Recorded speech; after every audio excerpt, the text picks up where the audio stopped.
মার্কিন কুখ্যাত অর্থলগ্নিকারী ও যৌন অপরাধে অভিযুক্ত জেফ্রি এপস্টাইনকে ঘিরে বিস্ফোরক অভিযোগ তুলে কেন্দ্রের শাসক দলকে আক্রমণ করল কংগ্রেস শিবির।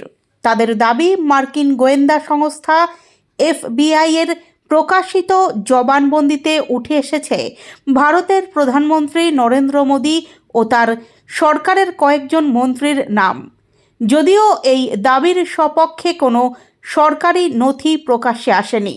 মধ্য কলকাতা জেলা মহিলা কংগ্রেস ও পশ্চিমবঙ্গ প্রদেশ INTUC সেবাদলের উদ্যোগে শুক্রবার দুপুর 12টা নাগাদ বউবাজারে লেডি ডাফরিন হাসপাতালের উল্টো দিকে বিক্ষোভ কর্মসূচি পালন করা হয়।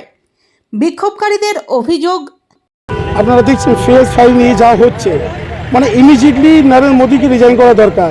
আর একটা পুরী, মানে লজ্জা লাগে ওর নাম নিতেও আমাদের, মানে দেশটাকে কোন জায়গায় বিক্রি করে দিয়েছে।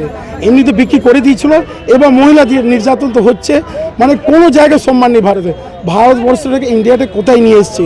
আমরা একটাই ডিমান্ড, কোনো নেই আমাদেরকে, আজকে প্রোগ্রাম করতেও লজ্জা লাগছে। আমরা একটাই ডিমান্ড করছি, নরেন্দ্র মোদী ইস্তিফা দিই, ইমিডিয়েটলি ইস্তিফা দিই।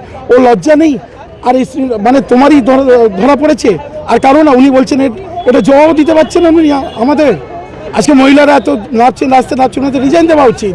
আজকে কিছু না, ধিক্কার জানাই ওনাকে, পুরীর আমরা ধিক্কার জানাই।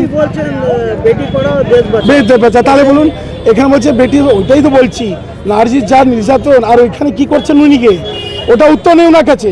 উনি কি করছেন, ওনার মিডিয়াতে মুখ চড়িয়ে পালিয়ে যাচ্ছেন। আজকে রাহুল গান্ধী কোশ্চেন করছেন, ওটা কোশ্চেন দেওয়ার অ্যান্সার নেই, কোনো মন্ত্রীর কাছে অ্যান্সার নেই। এই জন্যে এই সরকারকে নিপাত যাওয়া দরকার আছে।